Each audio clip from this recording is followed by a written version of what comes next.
Taiwan's story begins with the Aborigines. At this time, the Aborigines are not an individualistic society, but they're very interested in trade. The Dutch, they come to Taiwan in the 1620s to trade. They're basically trying to set up a business empire. It's a violent business empire, based on enforcing monopoly, also enforcing protection rackets. But, they're here to make some money. They're competing with the Zhengs, and the Zhengs are basically trying to do the same thing. Okay, they've got their pirate empire. They're trying to enforce a protection racket, and they're trying to monopolize trade between China and Japan. In the 1660s, the Zhengs basically get in a fight with the new Qing invaders that are invading China. This time, the Zhengs kind of retreat back to Taiwan to make it into their base. They push out the Dutch. The Zhengs are here for about 20 years, and then they finally lose to the Qing.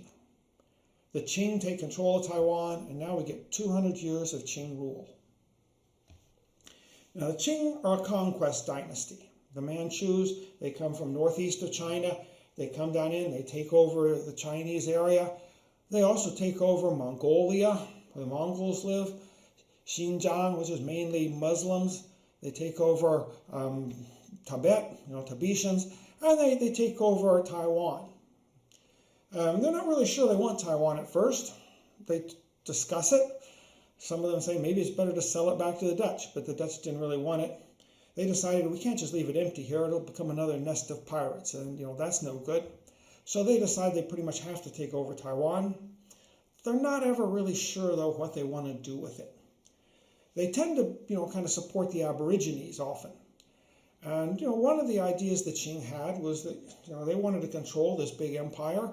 Most of the empire was Chinese. They're always worried about, Chinese could get uppity and overthrow them. So they like to have other groups in the empire as kind of a counterbalance to the Chinese. So, they make a big deal out of the Mongolians in their empire, the Muslims, the Tibetans. And the Aborigines can also play this role. So they often tend to favor the Aborigines. But, the other reason is that they also don't want to spend much money. They don't want Chinese to come into Taiwan and get into fights with the Aborigines, and then wars break out, and then they're forced to spend money, sending an army across the strait and, reconquering the island. Okay, that's not what they're interested in. So, they have this confusing policy toward Taiwan, and I think it often is kind of confused. They're never really sure themselves what they want.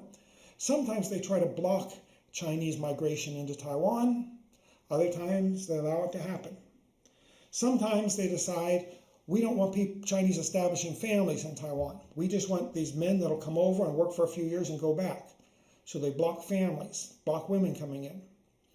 Sometimes, though, they decide maybe establishing families would make things more peaceful, and they allow families to come in. Sometimes they try to block Taiwan's exports. They're worried that maybe there'll be a food shortage in Taiwan, and that'll cause problems. But Taiwanese, they make their money basically exporting food. So usually, that's not something that's a very good policy, and generally the policy breaks down. Taiwan straits are just full of smugglers.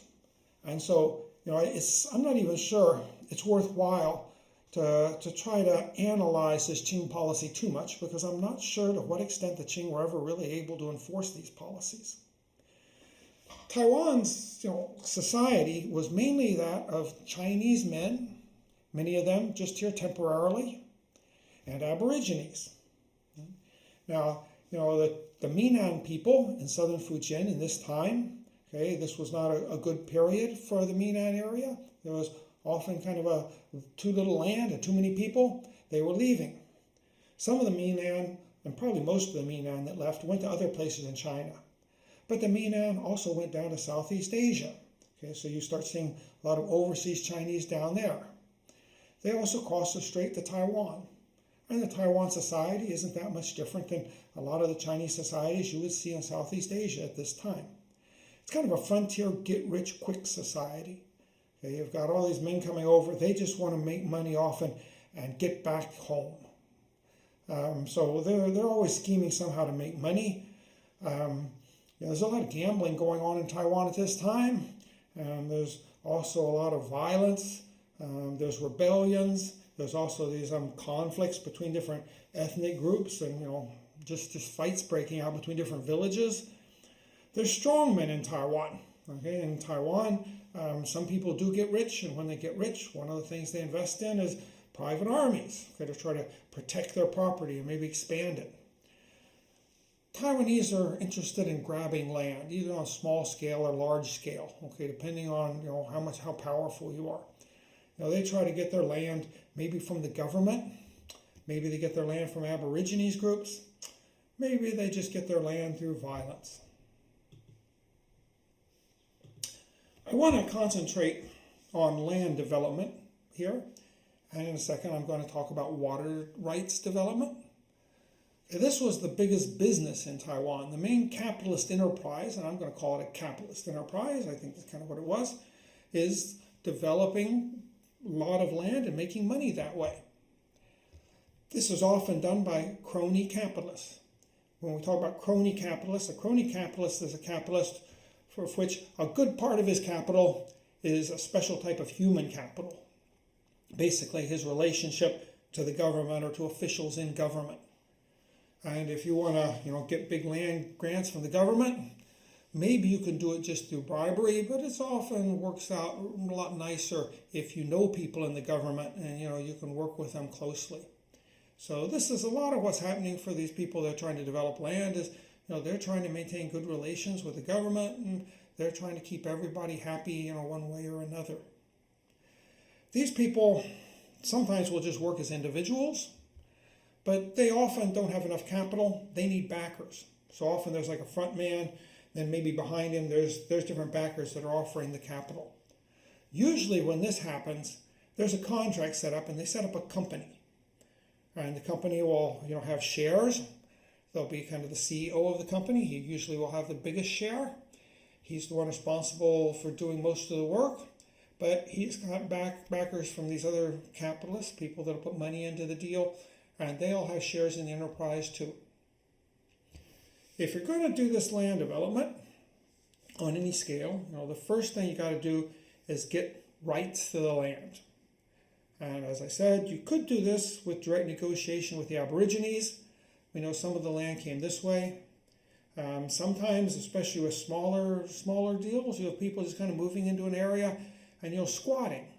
Okay, that means just take the land illegally, but if you stay there long enough, sometimes you can hold on to it. Especially if there's a group of you that set up a village there. Usually, though, you want to get land rights from the government, and so you go and you get permission from the government to take us over a certain block of land. And if you're going to deal with the government, usually you have to do it on a pretty big scale. You're not going to just deal with the government if you want to set up one farm for yourself. You're going to get a block of land that maybe 20, 30, maybe 100, 500 farms can be put onto this land. Okay?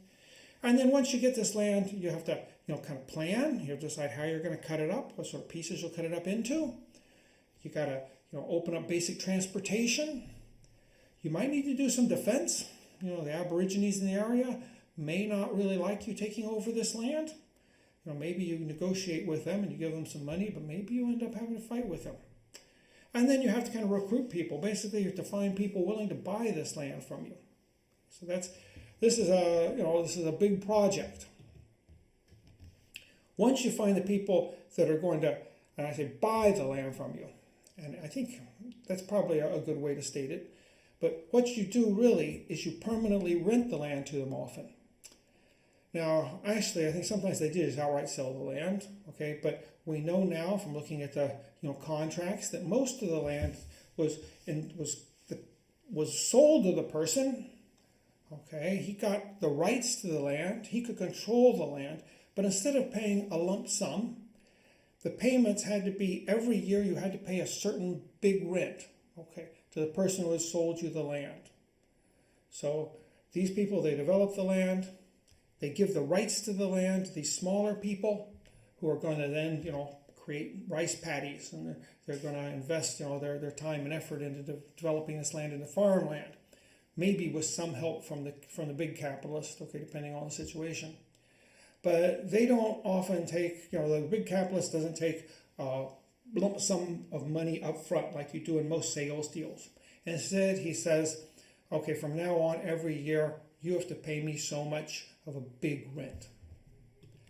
Now, we know a lot about this because in Taiwan, when land is bought and sold and when it's developed, there's always a contract. Many of these contracts, have disappeared now. The Japanese collected a lot of these contracts, but most of them ended up, being destroyed. Okay, but contracts are a big part of Taiwan society, and this is one way in which Taiwan society and really Chinese society in general shouldn't be considered traditional. Okay, from the very early times, at least centuries ago, okay, the society was based on these business contracts. You could buy and sell land, and when you bought and sold land, you did it, by signing a contract. It's all very formal. There's a saying that you hear in Taiwan: the government has laws, the people have contracts. I think that the saying I'm not sure exactly how to interpret it. On the one hand, it could just mean that laws are something the government establishes, but people can establish contracts too. On the other hand, maybe it's saying that the government has its laws, but we don't pay much attention to that. The important thing for us is the contracts we've signed. Okay, that's what really determines the relationship between individuals and families in Taiwan. An example of one of these big companies that opened up a lot of land is Qing. This was later in the 19th century. There was a lot of investors that got involved in this. And some of them were Hakka, some of them were Minnan. Okay, they got together. I think there was about 40 or 50 people doing the investment. They get permission to take a big part of land out on the frontier, but this land is kind of controlled by the Aborigines. So in order to take this land, they need a private militia, and so this land taking is backed by a private army. They take the land, they start kind of selling it off. The investors sell off the land. Sometimes some of the land just requires a straight big rent, but usually also there's a fee you have to pay for protection from the Aborigines. You have to pay for this private militia. And so land in this area, when you look at the contract will say, how much you have to pay in big rent, how much you have to pay to support the private militia. It might say how much you're going to have to pay for the rights to water. So this is an example of a big land deal that involved a large number of investors.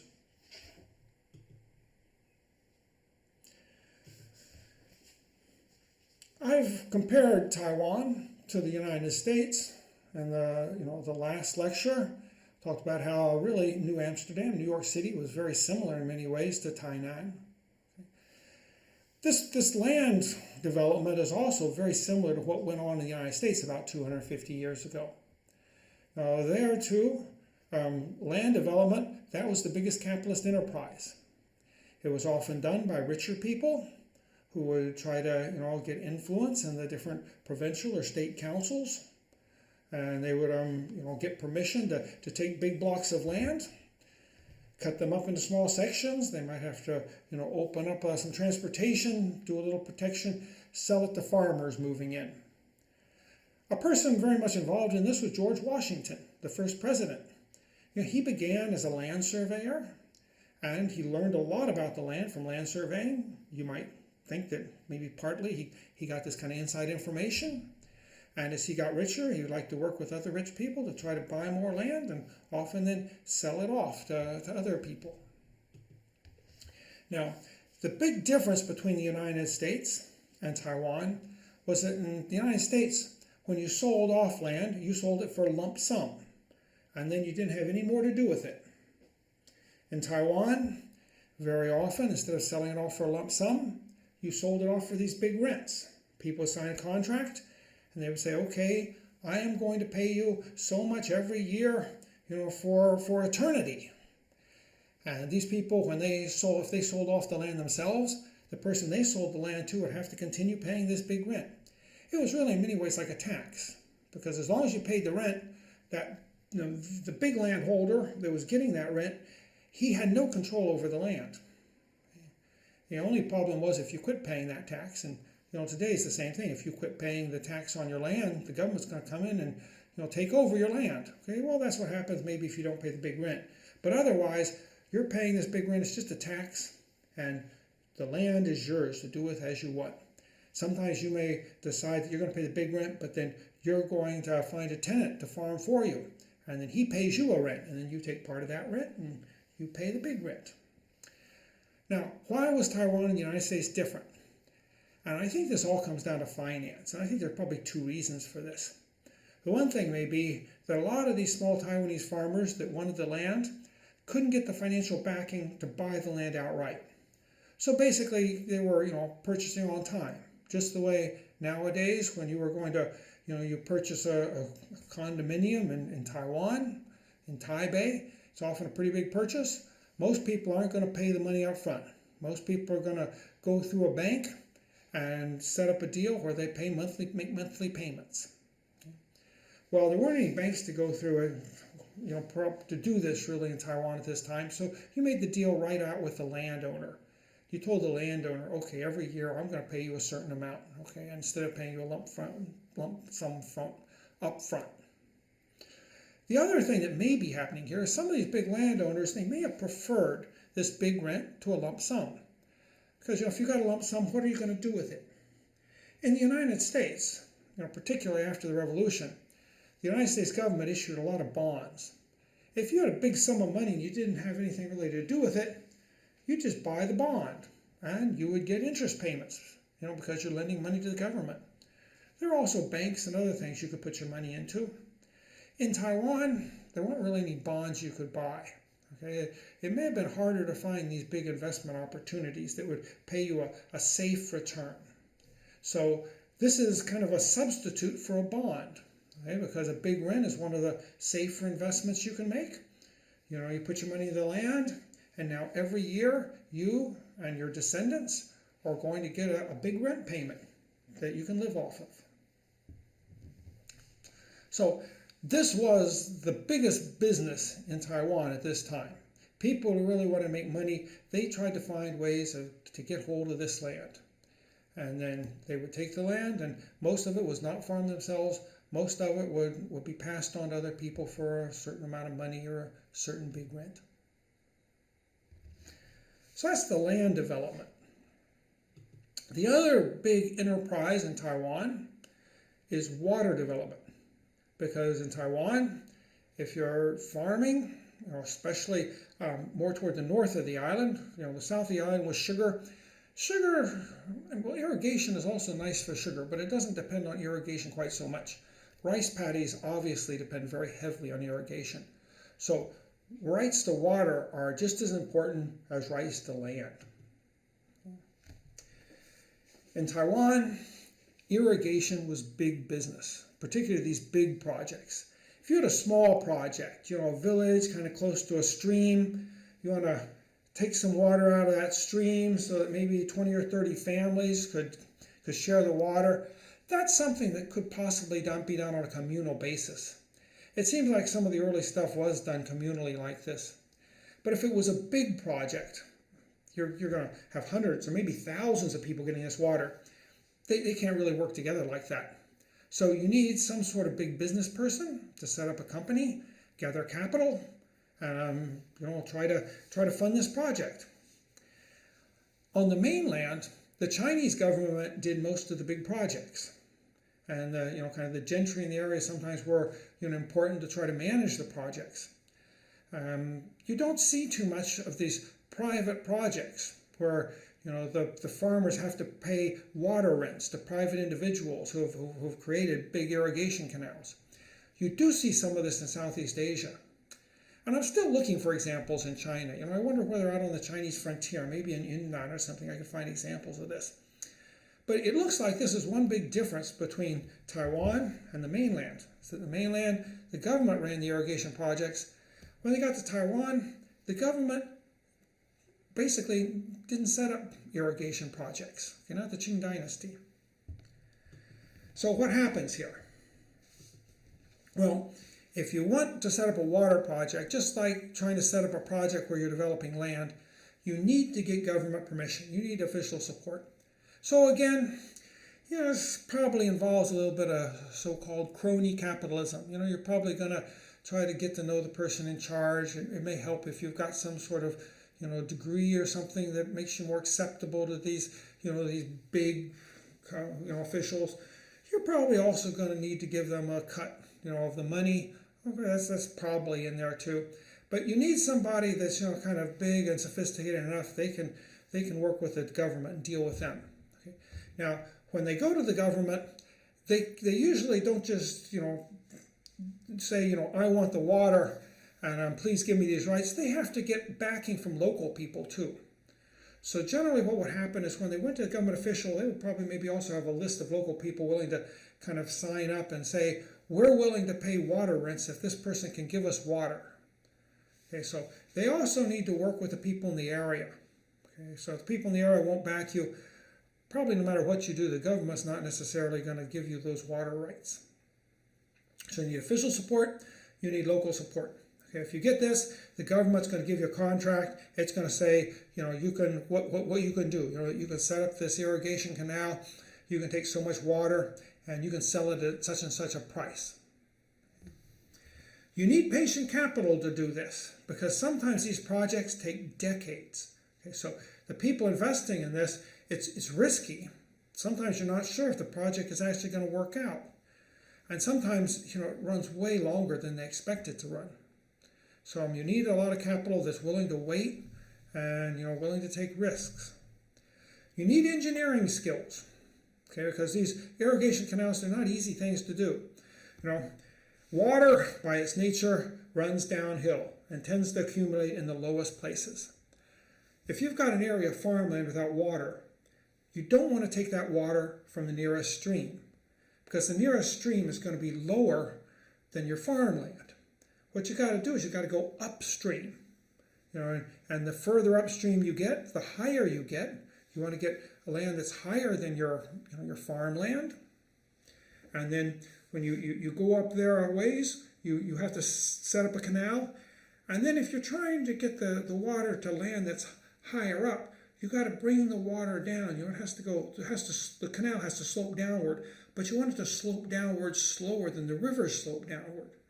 That way, when you get down there to the farmland that was originally maybe along a river, but the water was too low, now, since your water has gone down slower than the river, it's up higher.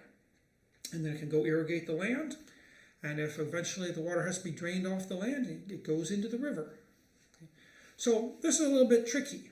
Okay, you got to go long distances. Some of these canals go all the way from the mountains to the Taiwan Strait. They have to keep going downhill, and they have to go downhill though slowly.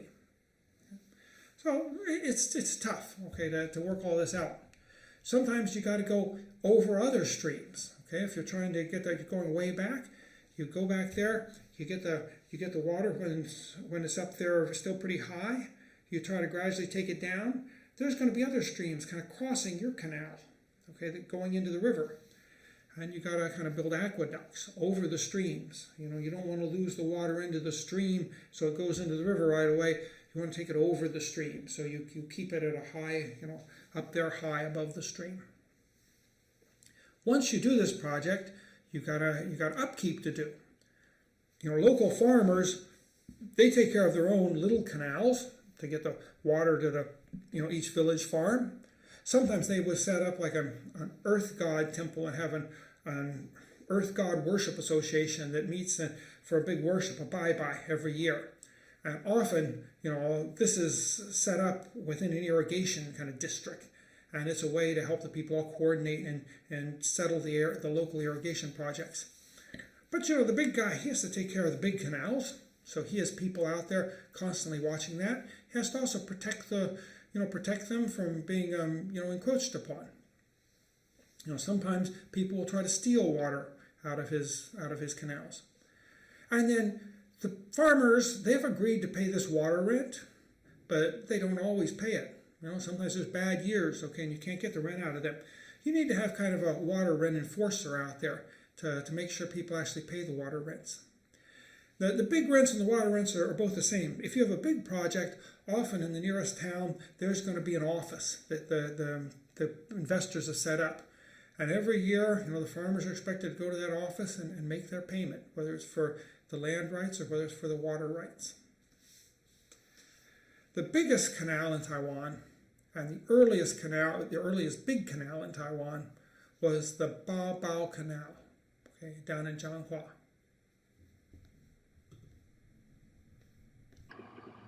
This is the Bao Canal. It goes from the mountains, down here to almost the Taiwan Straits. This is the first large irrigation canal built in Taiwan. It irrigates a big part of what's now Zhanghua County. It was built in the early 1700s, and it's the work of a private entrepreneur. It's not the work of a government. A private entrepreneur. He went to the government. He asked for permission to take some of the water from the river, run it through, farmland, and the government gave him this permission, and he built the canal. It took him about 10 years. The Bao Canal was so important that after it was created and started serving the public, the people actually put up a temple to commemorate the men behind the canal. Now this temple is called the Lin Xinshen Miao. Lin Xinshen, that's Mr. Lin. He was a more mysterious character, probably something of an engineer. Supposedly what happened was when Mr. Shi, that's the entrepreneur, the capitalist who put the money up to create this canal, he was having trouble getting the canal to actually work. Mr. Lin is supposed to come along and been the one that figured out the problem and got the water running. He's the engineer. And so when we go in here, there's kind of a tablet, and it's for Mr. Lin. But right beside the tablet is another tablet for Mr. Shi. And I think this is pretty special. It's one of the only places on earth where you can go and you can actually worship an entrepreneur.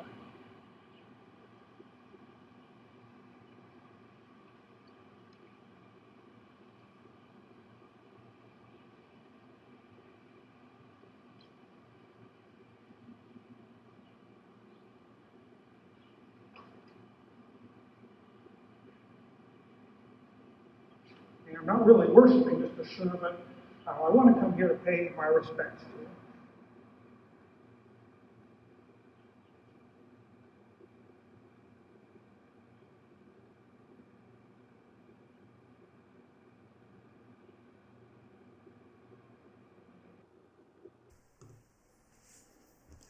Okay, who was Mr. Shi really? Well, his father was a relative of the Qing dynasty admiral who defeated the Zhengs. This admiral came in and took charge of Taiwan for a while. And while he was in charge, his relative somehow ended up with quite a bit of land down in the south part of the island. When he dies, his son, Mr. Shi, gets the land, and he sells that land to take the money and go invest in Zhanghua and build this Bao Canal. So, Mr. Shi, I guess you'd also call him a type of crony capitalist, but he took big risks on a project that almost didn't work out. And by doing so, he was very important in developing Zhanghua. Now, in Zhanghua, there was another family, the Guos. There's the Guo. Mr. Guo came over to Zhanghua. I think it was probably about the time that Mr. Shi was, working on his canal, maybe a little before. He purchased a lot of money in Zhanghua, or purchased a lot of land in Zhanghua. His son, Guo Xiliu, inherits this land after the Bao Canal is completed. Guo Xiliu decides he wants to be another Mr. Shi. He wants to do the same thing Mr. Shi did. He's going to go up and he's going to do it in Taipei. So he sells all the land in Zhanghua. He comes up with 20,000 silver dollars for the land. That's a lot of money at this time. And he goes up, he settles in Taipei. He buys some land kind of in the Songshan area. That's where the old airport is. But he puts most of the money into his irrigation project, the Liugong Canal. This canal begins far south of Taipei. This is an old map of Taipei, from back around the middle of the 20th century. Okay, so Taipei, this is about the time that the KMT came over. This is what Taipei looked like. He started out far south of the city. Okay, this first arrow here shows kind of the first part of the canal, the first section he worked on. He started out on taking water from the Xindian Xi through a tunnel, and that's down where what's now Bitan, okay, in that area. And then the canal goes up, it crosses the Jingmei Creek, and then it finally gets up here to about what's now Gongguan, where the National Taiwan University campus is. Then from there, his canal follows what is now the Jilong Road up a ways, and it ends up there kind of in the Songshan area, near where the old airport's still operating up there. Now, besides this big canal, there's other smaller, branches going off. Okay, some of the branches are going off and going into more of what's the center of Taipei, okay, into the area kind of out there more to the west. So this Liugong Canal, okay, Guo Xiliu's project, it's really important. It's maybe the most important thing in opening up Taipei to paddy agriculture. Okay, back in the 1700s, this thing was completed, in the early 1700s, about 1730s, 1740s. Now, it took Guo Xiliu 30 years to complete this project. Okay, there's lots of problems along the way. He begins, back in Bitan. That's kind of, up there, kind of close to the mountains where he's starting. That was still Aborigine territory. And early on, some of his workers, they lost their heads to headhunters.